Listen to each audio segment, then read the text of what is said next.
All right, let's get right into it. Today, we are breaking down one of the coolest and, let's be honest, most adorable additions from Minecraft Snapshot 26.1. It's the Golden Dandelion. And trust me, this is way more than just a new flower. It's basically a secret key to eternal youth, and it's a total game changer for anyone who gets attached to their pets in-game. Come on, you know the feeling. You breed a new baby wolf or a little piglet, and it's just so cute and tiny, and then poof, it grows up. You've probably wished you could just freeze time, right? Well, what if I told you that now you actually can? So, the magic ticket to keeping those favorite mobs of yours little forever is this brand new item, the Golden Dandelion. This little thing is going to let you build a world of perpetual puppies and tiny little kittens. But first, you got to get your hands on one, and there are two main ways to do that. Okay, so you've got two paths here. You can either be self-sufficient and just craft one yourself, which is the guaranteed method, or if you're feeling a little lucky, you can try to find a wandering trader who's carrying one. Let's break down how both of these work.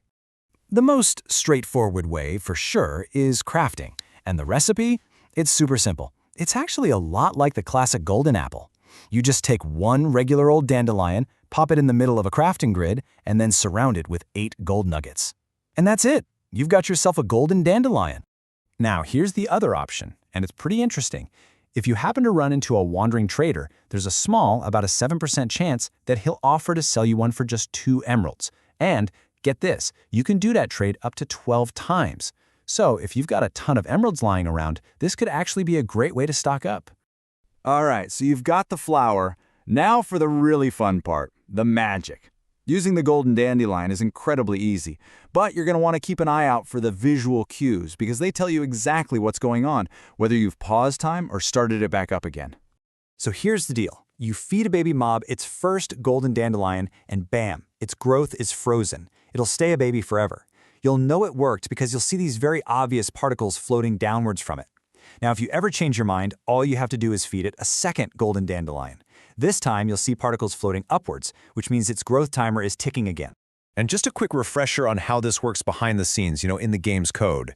Most baby mobs are on a standard 20-minute timer to grow up. In game speak, that's 24,000 ticks from the moment they're born to the moment they become an adult.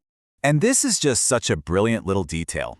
When you unfreeze a mob with that second flower, the timer doesn't just pick up where it left off. No, it completely resets. So even if that mob was literally 1 second away from growing up, feeding it the flower gives it a fresh, full 20 minutes of childhood all over again. Now, as awesome as this flower is, it's not all powerful. It has some rules. It doesn't work on absolutely everything, so before you start planning your forever toddler village, let's go over the exceptions. Okay, here's the official no-go list. You absolutely cannot pause the growth of baby villagers or baby piglins. And the flower also does nothing, I mean 0 to any undead mobs like baby zombies, but then again, they weren't exactly going to grow up into adult zombies anyway, were they? And this is super important to remember. This magic isn't free. The flower is used up every single time you feed it to a mob. So that means it costs 1 flower to pause the growth and a whole separate second flower to resume it. So you might want to choose your eternal babies wisely. But wait, there's more. The Golden Dandelion isn't just a one-trick pony. It actually has a few other really neat and kind of surprising secondary uses that make it even more valuable to have around your base. This one is really cool, especially for all you beekeepers out there. If you plant an oak, birch, or even a cherry sapling within 2 blocks of a planted golden dandelion, there's a 5% chance that when the tree grows, it'll spawn with a bee nest already on it. And yes, that includes the bees inside. Believe it or not, you can also cook with it. If you use a golden dandelion as the flower ingredient when you craft suspicious stew, you'll whip up a meal that gives you a very short but very powerful saturation effect. It's basically an instant hunger bar refill.